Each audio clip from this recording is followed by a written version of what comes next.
इस साल के आखिर में गुजरात और हिमाचल प्रदेश में विधानसभा चुनाव होने वाले हैं, लेकिन उससे पहले ही सेमीफाइनल का मुकाबला होने जा रहा है। 6 राज्यों की खाली पड़ी 7 विधानसभा सीटों पर 3 नवंबर को उपचुनाव होगा। बिहार से लेकर हरियाणा, उत्तर प्रदेश से लेकर ओडिशा में होने वाले उपचुनाव में राजनीतिक पार्टियां अपनी ताकत का एहसास कराएंगी। साथ ही 2024 में होने वाले लोकसभा चुनाव से पहले सियासी स्थिति भी साफ करेंगे। तो किस राज्य में क्या है समीकरण, देखिए इस रिपोर्ट में। देश में चुनावी माहौल बनना शुरू हो गया है। न केवल लोकसभा और विधानसभा को लेकर, बल्कि उससे पहले होने वाले उपचुनाव को लेकर सियासी सरगर्मियां तेज हो गई हैं।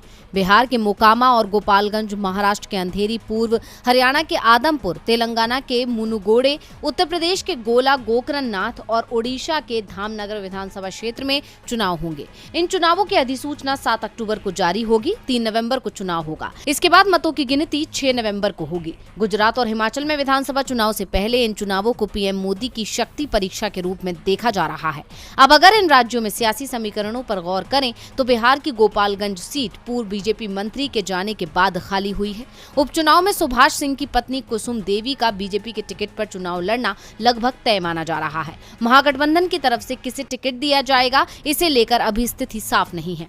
बीजेपी इस सीट पर 5वीं बार अपनी जीत कायम रखने के लिए चुनाव मैदान में उतरेगी। विपक्ष भी पूरा जोर लगा रहा है। वहीं मोकामा विधानसभा सीट राज्य की सबसे चर्चित और हॉट सीट मानी जाती है। इस सीट से 4 बार बाहुबली विधायक अनंत सिंह चुनाव जीतते रहे हैं, लेकिन सजा होने की वजह से उनकी कुर्सी चली गई। माना जा रहा है कि इस बार जेल में बंद अनंत सिंह की पत्नी नीलम देवी मैदान में उतरेंगी। बात करें उत्तर प्रदेश की, तो यहाँ की गोला गोकरणनाथ सीट पर पिछले विधानसभा चुनाव में बीजेपी का कब्जा था। अब सपा से लेकर कांग्रेस तक उसे टक्कर दे रहे हैं। वहीं महाराष्ट्र में मुख्यमंत्री एकनाथ शिंदे के नेतृत्व वाले धड़े की लोकप्रियता की पहली परीक्षा मुंबई में अंधेरी ईस्ट विधानसभा क्षेत्र के होने वाले उपचुनाव में होगी।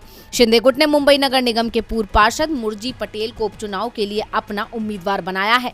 उद्धव ठाकरे के नेतृत्व वाली शिवसेना के दिवंगत लटके की पत्नी ऋतुजा लटके को इस सीट से उम्मीदवार बनाने की संभावना है। इस दावेदारी से चुनावी दंगल दिलचस्प हो गया है। वहीं हरियाणा के आदमपुर उपचुनाव में कांग्रेस और बीजेपी के बीच मुख्य मुकाबला है। यहाँ कांग्रेस ने जीत के लिए अपनी ताकत झोंक दी है। इसी तरह तेलंगाना की मुनुगोडे विधानसभा सीट पर होने वाले उपचुनाव को लेकर सरगर्मियां तेज हैं। टीआरएस और बीजेपी के बीच मुख्य मुकाबला होने वाला है। कांग्रेस विधायक कोमाटी रेड्डी राजगोपाल रेड्डी के इस्तीफे देने की वजह से इस सीट पर उपचुनाव हो रहा है। वहीं ओडिशा के भद्रक जिला में धामनगर विधानसभा क्षेत्र में उपचुनाव की घोषणा हो चुकी है। इस सीट पर बीजेपी, बीजेपी और कांग्रेस के बीच त्रिकोणीय मुकाबला होने की उम्मीद है।